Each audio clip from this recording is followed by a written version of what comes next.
Imaginez être abandonné par celui que vous aimiez, laissé avec rien d'autre que 2 enfants affamés et un cœur brisé. Imaginez lutter dans les rues, pensant que personne ne se souciera jamais de vous, jusqu'à ce qu'un visage inattendu du passé réapparaisse. Est-ce le destin? Une seconde chance? Ou un autre chagrin d'amour en attente? Installez-vous et découvrez cette puissante histoire d'amour, de trahison et de rédemption. Les rues de Lagos vibraient de bruit. Les klaxons des voitures résonnaient dans les embouteillages, tandis que les piétons sautaient sur les trottoirs poussiéreux. Robert, assis à l'arrière de son SUV noir, faisait défiler son téléphone pendant que son chauffeur naviguait dans la cohue matinale familière. Alors qu'ils approchaient d'un carrefour animé, la voiture tressauta légèrement, plongeant dans un nid de poule. Le chauffeur ralentit, contournant prudemment la route défoncée. Robert leva les yeux, remarquant l'état délabré de la chaussée, mais son regard fut attiré par quelque chose qui le figea sur place. Au bord de la route, une femme était assise par terre, adossée à un petit arbre. Ses vêtements étaient usés, ses cheveux en désordre, et ses bras enlaçaient 2 petits garçons. Les enfants, âgés d'environ 4 ans, s'accrochaient à elle, leur visage fatigué et marqué par l'épuisement. L'un essuyait son visage avec le dos de sa main, tandis que l'autre fixait le vide, absent. Le cœur de Robert se serra. Il y avait quelque chose de familier chez cette femme, un souvenir lointain. Il se pencha en avant, plissant les yeux. Était-ce possible? Non, ça ne pouvait pas être elle. Pourtant, à mesure que la voiture avançait lentement, une sensation d'angoisse grandissait en lui. Son pouls s'accéléra. C'était elle. Robert déglutit difficilement et lança d'un ton sec. « Arrêtez-vous !» Le chauffeur obéit, garant la voiture à quelques mètres. Sans réfléchir, Robert sortit du véhicule et marcha vers la femme, ses chaussures vernies claquant contre le trottoir rugueux. À quelques pas d'elle, il s'arrêta, étudiant son visage de plus près. Aucun doute possible. Prenant une profonde inspiration, il murmura son nom. « Amaka !» La femme sursauta au son de sa voix. Lentement, elle releva la tête. Ses yeux, autrefois pétillants de vie, étaient maintenant ternes, alourdis par la douleur. En le voyant, elle se raidit, sa bouche s'entrouvant sans qu'aucun mot n'en sorte. « Robert !» articula-t-elle enfin, d'une voix faible. Une vague d'émotion submergea Robert. Amaka, la fille qui autrefois traversait les couloirs de l'école avec assurance, celle qui ne l'avait jamais vraiment remarqué au-delà d'un camarade maladroit, était maintenant brisée, perdue. Pendant quelques secondes, aucun d'eux ne parla. Le brouhaha de la ville reprit, mais il semblait lointain. Les 2 garçons s'accrochaient à leur mère, sentant son trouble. La mâchoire de Robert se crispa. « Que t'est-il arrivé ?» demanda-t-il. Amaka baissa les yeux, resserrant ses bras autour de ses enfants. « Pas, Robert, va-t'en !» Mais il ne pouvait pas après l'avoir vue ainsi, pas après avoir reconnu celle qu'elle avait été. Quelque chose en lui refusait de tourner les talons. Amaka attira ses fils plus près, comme pour les protéger d'un danger invisible. Son corps tremblait légèrement, ses lèvres frémissaient. « Robert !»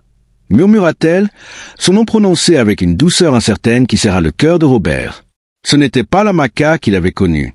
Autrefois, elle débordait de vie, toujours entourée d'amis, toujours rieuse. Elle était la fille que tout le monde admirait, celle dont il était secrètement épris au lycée. Elle ne l'avait jamais vraiment vue, pas vraiment. Elle était une étoile brillante, et lui, juste un garçon ordinaire en arrière-plan. Lorsqu'elle avait enfin trouvé le courage de lui parler, elle avait ri, pas méchamment, mais d'un rire qui montrait clairement qu'il n'était pas quelqu'un qu'elle considérait jamais comme important. Mais aujourd'hui, la fille confiante qu'il avait admirée avait disparu. Elle était devenue une femme épuisée, s'accrochant à ses enfants comme s'ils étaient son unique ancre. Robert ravala la douleur des souvenirs. Amaka laissa échapper un souffle tremblant, ses doigts agrippant le tissu fin des chemises de ses fils. Les garçons la serraient fort, leurs yeux passant de leur mère à cet homme étrange devant eux. Robert fit un pas en avant, sa voix douce mais ferme. « Amaka, que s'est-il passé? Comment en es-tu arrivé là ?» Elle baissa les yeux. « Ça n'a pas d'importance. »« Pas? S'il te plaît. » Le cœur de Robert se serra. « Amaka, ce n'est pas juste. Tu ne devrais pas être ici. Tu étais censé avoir une belle vie. » Elle laissa échapper un rire faible et amer. « La vie est arrivée, Robert, et tout le monde n'a pas droit à une seconde chance. » Il regarda ses enfants, puis elle, avec compassion. « Laisse-moi t'aider. » Sa tête se redressa brusquement, ses yeux brillants de colère, de honte, peut-être de peur. « T'aider? Tu ne comprends pas. Tu ne peux pas tout réparer. Certaines choses sont trop brisées pour être arrangées. » Robert expira, se ressaisissant. Peut-être, mais ça ne veut pas dire que tu dois affronter ça seul. Amaka détourna le regard, serrant ses garçons plus fort. Va-t'en, Robert. Ce n'est pas ton problème. Robert l'observa, voyant au-delà de la saleté et de l'épuisement. C'était une femme qui avait souffert, qui s'était battue pour survivre. Pourtant, l'Amaka qu'il avait connue était toujours là, enfouie sous le poids de ce qui lui était arrivé. Il ne partirait pas. Ses yeux s'adoucirent, mais sa voix resta ferme. Viens avec moi, Amaka. Je peux t'aider. Elle secoua la tête rapidement. Non, on se débrouillera. Je n'ai pas besoin de ta pitié. Robert prit une profonde inspiration. Ce n'est pas de la pitié. C'est moi qui essaie d'aider quelqu'un que je connais, quelqu'un qui compte pour moi. Amaka secoua la tête. Tu ne comprends pas. Si je viens avec toi, que se passera-t-il ensuite? Je ne peux dépendre de personne. Robert, la vie me l'a appris. Robert l'étudia. La vie a été cruelle avec toi, Amaka, mais tu n'as pas à te battre seul. Elle détourna le regard. Nous allons bien. Pas? Avant que Robert ne puisse répondre, l'un des jumeaux gémit, sa petite main pressée contre son ventre. Un faible cri s'échappa de ses lèvres. Le cœur de Robert se brisa. Le garçon avait faim. L'autre enfant enfouit son visage contre Amaka, son petit corps tremblant. Robert s'accroupit devant elle. Amaka, regarde-les. Ils ont besoin de nourriture. Ils ont besoin d'un endroit sûr. Tu n'as pas à faire ça seul. Tu n'as pas à être têtu. Je crois que nos chemins se sont croisés pour une raison, pour le bien de ses enfants. Les lèvres d'Amaka tremblèrent. Elle baissa les yeux vers ses fils, son visage marqué par la douleur. Pour la première fois, Robert vit une lueur d'hésitation dans ses yeux. Son expression devint grave, ses doigts tremblant légèrement alors qu'elle regardait Robert, puis ses enfants. Elle voyait l'inquiétude dans ses yeux, mais elle avait appris, au fil des années, à ne pas faire confiance aux promesses. Les gens partaient toujours. L'aide avait toujours un prix, Robert soupira. Amaka, je sais que c'est dur, mais tu dois laisser quelqu'un entrer. Laisse-moi entrer. Juste pour ce soir. Laisse les garçons manger, dormir dans un lit chaud. Sa respiration vacilla alors qu'elle regardait ses fils. Ils étaient faibles, trop fatigués pour se plaindre. Elle ne pouvait plus prétendre qu'ils allaient bien. Elle hocha la tête, murmurant à peine, « D'accord, mais juste pour ce soir. » Robert exhala, son soulagement visible. Il l'aida à se lever doucement, puis guida Amaka et les enfants vers la voiture. En montant, il se tourna vers son chauffeur et dit, « Faites demi-tour. Ramenez-nous à la maison. » Le trajet jusqu'à la maison de Robert fut silencieux.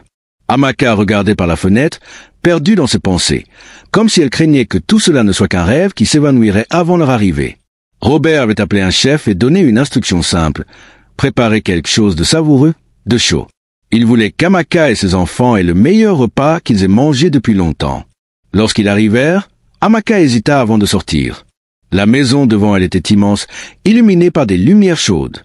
Les garçons s'accrochaient à ses jambes, leurs yeux écarquillés, d'émerveillement. À l'intérieur, l'air était frais, les sols étincelaient, et tout semblait doux et accueillant. Les jumeaux regardaient autour d'eux, émerveillés, leurs petits doigts effleurant le canapé. Mais Amaka se sentait déplacée. Les murs étaient trop propres, les meubles trop luxueux. Elle avait passé des années dans la saleté. Elle ne se sentait pas à sa place ici. Robert posa une main douce sur son épaule. « Tu n'as pas à te sentir ainsi. Amaka, toi et les garçons êtes en sécurité ici. » Elle déglutit, luttant contre la boule dans sa gorge. En sécurité? Cela faisait longtemps qu'elle n'avait pas ressenti cela. La table de la salle à manger était couverte de plats fumants, du riz jollof, des plantains frits, des bols de soupe au poivre. L'arôme riche emplissait l'air, mais Amaka hésitait, ses doigts serrant le bord de sa chaise. Ses fils, en revanche, n'avaient aucun doute. Dès que les assiettes furent posées devant eux, ils commençaient à manger avec avidité. Amaka les observait, le cœur lourd. Pendant des mois, ils avaient survécu avec des restes, mangeant seulement quand un étranger bienveillant leur offrait quelque chose. Les voir manger un vrai repas maintenant semblait irréel. Robert, assis en face d'elle, remarqua qu'elle se retenait. « Amaka, mange. Tu n'as pas à avoir peur. » Ses lèvres tremblèrent alors qu'elle prenait une cuillère. Elle goûta le riz, la saveur épicée envahissant sa bouche. Avant qu'elle ne s'en rende compte, des larmes lui montèrent aux yeux. Elle couvrit sa bouche, essayant de cacher ses émotions. Robert fit semblant de ne rien voir, se contentant de lui verser un verre d'eau et de le pousser vers elle. « Prends ton temps, dit-il doucement. » Amaka déglutit, clignant des yeux rapidement. « Merci » murmura-t-elle. Ses fils, inconscients de la lutte de leur mère, continuaient de manger joyeusement. L'un d'eux, avec de la nourriture sur la joue, leva les yeux et sourit. « Maman, c'est la meilleure nourriture du monde. » Un sourire tremblant traversa les larmes d'Amaka. « Je sais, mon chéri, je sais. » Après le repas, les garçons furent conduits dans une chambre d'amis où une gouvernante les aida à se laver et à enfiler des vêtements propres. Amaka, désormais seule avec Robert dans le salon, était assise raide sur le bord du canapé. La chaleur de la maison, la douce lueur des lampes, tout cela était trop confortable, trop inconnu. Robert s'assit en face d'elle, l'observant attentivement. « Amaka, que s'est-il passé? Comment en es-tu arrivé là ?» Elle exhala. « C'est une longue histoire. J'ai le temps. » Amaka croisa les mains, fixant le sol. Après un moment, elle soupira profondément. « J'étais jeune et naïve, commença-t-elle. Quand j'ai rencontré Emma, il était tout ce que je pensais vouloir. Charmeur, sûr de lui. Il avait une façon de me faire sentir comme la seule femme au monde. » Robert resta silencieux, écoutant. Il m'a promis mots et merveilles. Il parlait d'un avenir, d'une grande maison, d'enfants courant dans un foyer magnifique. Je l'ai cru. Je lui ai fait confiance. Mais quand je lui ai dit que j'étais enceinte, tout a changé. Elle marqua une pause, ses yeux assombris par les souvenirs. Au début, il a fait semblant d'être heureux, mais j'ai vu la peur dans ses yeux. Puis, petit à petit, il a commencé à m'éviter. Les appels restaient sans réponse, les messages ignorés. Et un jour, il a disparu. Comme ça. Robert serra la mâchoire. Donc, il t'a juste abandonné? Oui, murmura Amaka. Et je me suis retrouvé avec rien. Pas de travail, pas d'argent, pas de soutien. Mon père m'a chassé, disant que j'avais déshonoré la famille. Ma mère pleurait, mais elle n'a pas pu l'arrêter. Je n'avais nulle part où aller. J'ai lutté, Robert. J'ai supplié pour des emplois. J'ai fait tout ce que je pouvais pour prendre soin de mes garçons. Mais ce n'était jamais assez. Robert serra les poings, la colère montant en lui. Cet homme t'a laissé souffrir. Il n'a même pas pris de nouvelles de ses enfants. Amaka secoua la tête. Pas une fois. Pas un seul appel. Il ne les a même jamais vus. Robert expira brusquement. Où est-il maintenant? Le sais-tu? Aucune idée. J'ai arrêté de chercher après un moment. J'ai compris qu'il ne reviendrait jamais. Robert serra les accoudoirs de son fauteuil. Un vrai homme n'abandonne pas ses enfants. Il ne laisse pas la femme qu'il prétendait aimer souffrir comme ça. Amaka esquissa un sourire amer. Emma n'a jamais été un vrai homme. Juste un lâche dans un beau costume. Robert secoua la tête. Si je le trouve un jour. Amaka posa une main sur son bras, l'arrêtant. Robert, ça n'a plus d'importance. Ce qui compte maintenant, ce sont mes garçons. Ils ont besoin de stabilité, d'un avenir. Robert prit une profonde inspiration, contrôlant sa colère. Et ils en auront un. Amaka, tu n'as plus à faire ça seule. Je ne te laisserai pas. Des larmes montèrent aux yeux d'Amaka, mais cette fois, elle portait une lueur d'espoir. J'ai fait une grosse erreur, Robert. J'étais fier. Je n'imaginais pas avoir besoin d'aide. Robert se pencha vers elle, son regard doux mais sérieux. Amaka, la fierté n'est pas un crime. Vouloir une belle vie n'est pas une erreur. Elle laissa échapper un souffle tremblant. Mais j'ai ignoré les signes. J'aurais dû savoir qu'Emma n'était pas l'homme que je pensais. Les gens m'avaient prévenu, mais je n'ai pas écouté. Je pensais être plus intelligente qu'eux. Je pensais que l'amour suffisait. Robert resta silencieux, la laissant parler. Et quand les choses ont mal tourné, je n'arrivais toujours pas à demander de l'aide. Je pensais pouvoir tout réparer moi-même, que si je tenais bon un peu plus longtemps, les choses s'arrangeraient. Mais elles n'ont fait qu'empirer. Elle cligna des yeux rapidement, détournant le regard. J'avais trop honte pour affronter qui que ce soit de mon passé. Je pensais qu'il se moquerait de moi, qu'il dirait que je l'avais mérité, que j'avais fait mon lit et que je devais m'y coucher. Robert secoua la tête. Personne ne mérite ce qui t'est arrivé, Amaka. Personne. Elle déglutit. Mais je me suis moqué de toi autrefois. Robert. À l'école, quand tu m'aimais, je pensais que tu n'étais pas assez bien. Et maintenant, regarde-nous. Tu es celui qui m'offre de l'aide, et moi, je n'ai rien. Robert exhala. La vie ne fonctionne pas comme ça. Tu penses que je t'aide à cause de vieux sentiments? Non, Amaka. Ce n'est pas une question de passé. C'est une question de ce qui est juste. Et te laisser dans la rue avec ces garçons serait mal. Les lèvres d'Amaka tremblèrent, mais elle ne dit rien. Robert soupira, frottant ses paumes l'une contre l'autre avant de reprendre. Tu n'as pas à avoir honte, Amaka. Tout le monde fait des erreurs. Elle secoua la tête. Mais je ne veux pas être un fardeau pour toi. Robert laissa échapper un petit rire. Un fardeau? Sais-tu combien de personnes j'aide sans même les connaître? Tu es quelqu'un avec qui j'ai grandi, quelqu'un qui m'a autrefois importé. Si je peux aider des étrangers, pourquoi ne t'aiderais-je pas? Les yeux d'Amaka se remplirent de larmes, mais elle les essuya rapidement. Je ne veux simplement pas avoir l'impression de devoir quoi que ce soit à quelqu'un. Robert hocha la tête. Alors, ne vois pas ça comme une dette. Vois ça comme une seconde chance, une chance de te remettre sur pied, pour que tes garçons aient une vie meilleure. Elle prit une profonde inspiration, fixant ses mains. Lentement, elle hocha la tête. D'accord, Robert. Je vais essayer. Robert sourit, un sourire sincère, le premier de la journée. C'est tout ce que je demande. Le lendemain matin, Robert organisa l'achat de nouveaux vêtements pour Amaka et les garçons. Il les emmena dans une boutique dans un quartier calme de la ville, où une femme d'apparence aimable les accueillit avec un sourire chaleureux. « Prenez ce que vous voulez » dit Robert. Amaka hésita, regardant les étiquettes de prix.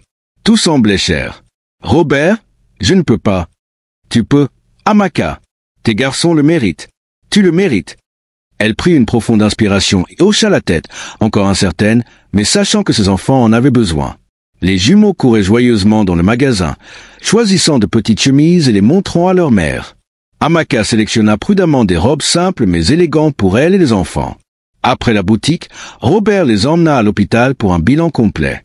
Amaka était assise, anxieuse, pendant que le médecin examinait ses garçons. « Ils sont un peu en sous-poids, dit le médecin, mais avec des repas appropriés, ils iront bien. » Amaka exhala un souffle qu'elle n'avait pas réalisé retenir.